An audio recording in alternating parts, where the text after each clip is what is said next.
मित्रों नमस्कार, भारत माता की जय, वंदे मातरम, जय श्री राम। मित्रों मैं दिलीप पांडे, स्वागत है आपका मेरे YouTube चैनल में। मित्रों कल जब मैं अपना ट्विटर अकाउंट देख रहा था, कल जब मैं अपना फेसबुक अकाउंट देख रहा था, मैंने देखा कि भारत का पूरा सोशल मीडिया कल साध्वी रितंभरा के भाषणों से भरा हुआ था। बीजेपी के आईटी सेल ने पिछले 24 घंटे से लगातार एक मुहिम चला रखी है और वो मुहिम ये है कि साध्वी रितंभरा ने प्रधानमंत्री मोदी का बचाव किया है। और चूंकि साध्वी रितंभरा राम जन्मभूमि आंदोलन में जेल गई थी और वो उसकी नेता रही थी, इसीलिए अब साध्वी रितंभरा जो कह रही हैं वो सारे हिंदू समाज को मान लेना चाहिए और मोदी को कल्कि अवतार, मोदी को महामानव, मोदी को सब कुछ जो भी आप समझ सकते हैं महापुरुष, वो सब अब मोदी को मान लेना चाहिए। जो साध्वी रितंभरा ने भाषण दिया, उस भाषण पर मैंने बाकायदा एक पूरा वीडियो अभी कल बनाया था, जो आज सुबह मैंने अपलोड किया है, 6 बजे अपलोड किया था और उसको लोग लगातार देख रहे हैं। आप भी उसको जा करके मेरे इसी यूट्यूब वीडियो में देख सकते हैं कि मैंने उसमें विस्तार से बताया है कि आखिर उन्होंने क्या बातें कही हैं। जो कुछ भी वो कह रही हैं, मेरी समझ से वो सीधे सीधे धर्म सत्ता का, राज्य सत्ता के सामने एक शर्मनाक आत्मसमर्पण, एक पूरा सरेंडर है। और ऐसा नहीं कि सिर्फ वही एक संत हैं। मैं आपको बताना चाहता हूं कि जब श्री राम जन्मभूमि का आंदोलन हुआ तो उसका जो पुण्य था, जो भगवान राम का पुण्य प्रसाद था, जिन जिन लोगों ने उसमें अपना योगदान दिया, उन सभी लोगों को कुछ ना कुछ उसका प्रसाद जरूर मिला। उनको यश मिली, उनको कीर्ति मिली। निश्चित तौर पर साध्वी रितंभरा जी ने राम जन्मभूमि आंदोलन में जो योगदान दिया, उसका पुण्य उनको मिला। अब उस पुण्य फल का वो लगातार क्षय कर रही हैं, क्योंकि वो किस व्यक्ति का बचाव कर रही हैं? वो नरेंद्र मोदी का बचाव कर रही हैं। वो नरेंद्र मोदी जिन्होंने अभी अभी 5,000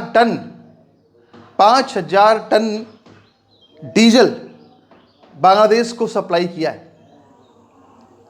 और ऐसी स्थिति में सप्लाई किया है जब पूरी दुनिया में डीजल का, पेट्रोल का, कच्चे तेल का लगातार संकट चल रहा है, क्योंकि ईरान और इजराइल का युद्ध चल रहा है, अमेरिका का युद्ध चल रहा है।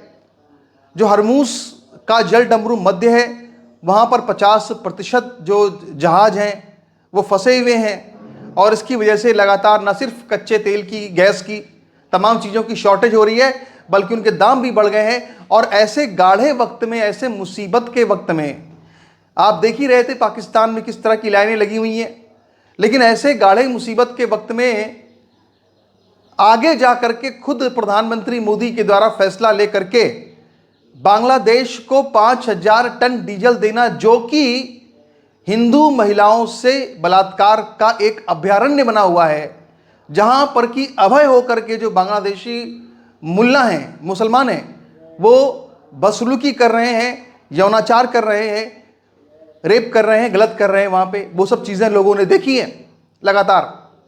लेकिन इसके बाद भी हमारे जो कल्कि अवतार हैं, जिनको लोग कहते हैं साहब उनके अंधभक्त की वो कल्कि अवतार हैं, ऐसे हमारे महामानव नरेंद्र मोदी जी ने उस बांग्लादेश को 5,000 टन डीजल देने का फैसला किया और 5,000 टन डीजल अभी और देने जा रहे हैं।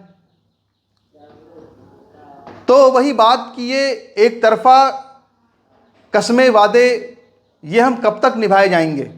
बांग्लादेश में तो कोई रक्षा होती नहीं है भारत के हितों की, लेकिन हम लगातार उसके आगे सरेंडर हैं। हमारे कल्कि अवतार महामानव मोदी जी लगातार सरेंडर हैं, बांग्लादेश के सामने ये सब कुछ देख रहे हैं।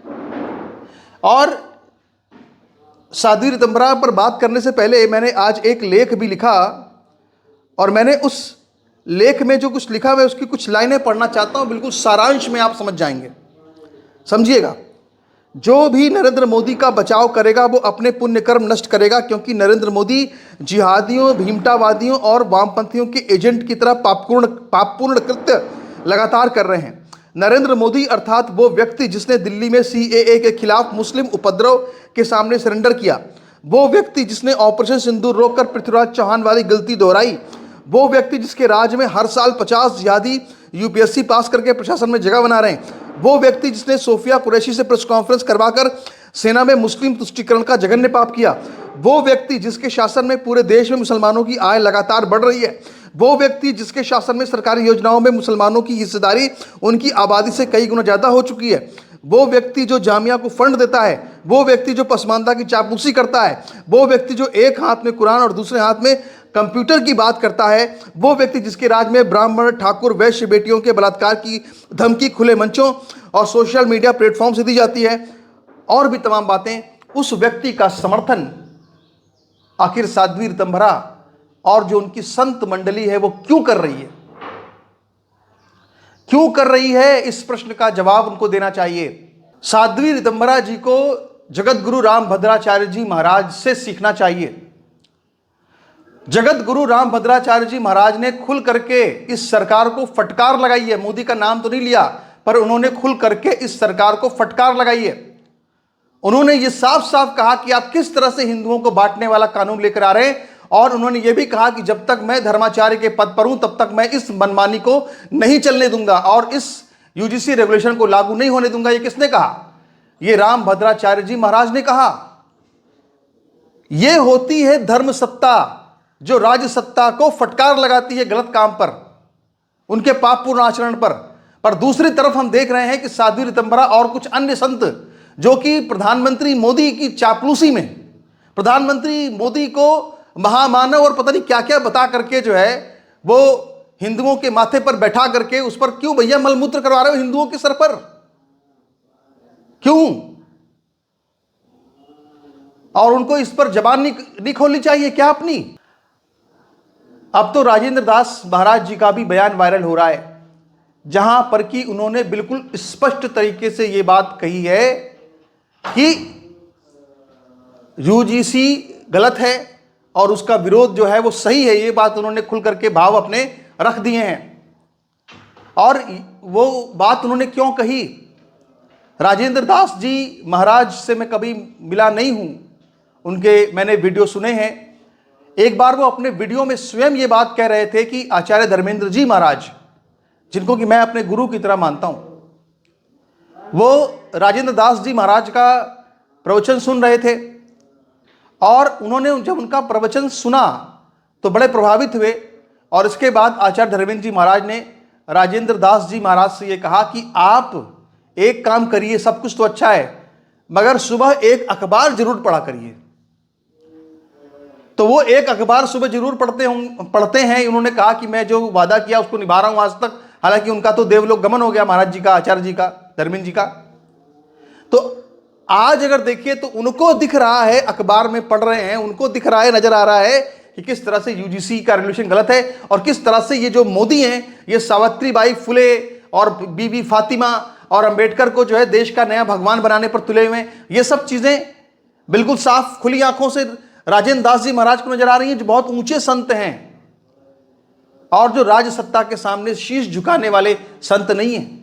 लेकिन ये सब बातें साध्वी ऋतंभरा दीदी को नजर नहीं आ रही क्या? यहां पे स्पष्ट रूप से कहना चाहता हूं कि जो उन्होंने अपने पुण्य कर्म अर्जित किए हैं वो अगर प्रधानमंत्री मोदी के बचाव में खर्च करेंगी तो वो पुण्य सारे खत्म हो जाएंगे, लेकिन इसके बाद भी वो प्रधानमंत्री नरेंद्र मोदी का बचाव नहीं कर पाएंगी। इसीलिए ऐसा तो बिल्कुल भी नहीं हो सकता कि जिस पर संघ का ठप्पा लगा हो और जो नरेंद्र मोदी की अंधभक्ति में चूर रहे वो तो संत है, और जो नरेंद्र मोदी की गलत नीतियों का विरोध करे वो संत नहीं है। ये सर्टिफिकेट देने का अधिकार संघ को नहीं है या किसी को भी नहीं है। जनता तय कर लेगी स्वयं।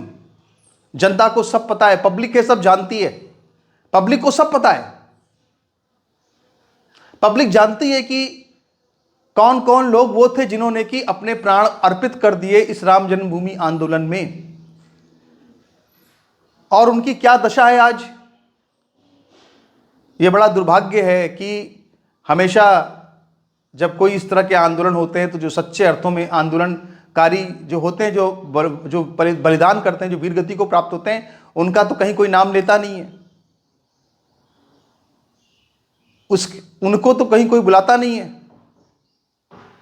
जो आरएसएस है वो अपने मंचों पर इस तरह के पत्रकारों को जगह देता है, इस तरह के मुस्लिम पत्रकारों को ला करके उनसे भाषण करवाता है, जिनको मैं निजी तौर पे जानता हूं, जो खुले तौर पर देश के खिलाफ बोलते रहे हैं, मैं गवाह हूं। और दूसरी तरफ जो वाकई में जिन्होंने बलिदान किया उनको संघ जो है भूल जाता है, उनके ऊपर तो कोई चर्चा होती नहीं, उन पर कोई बात होती नहीं है।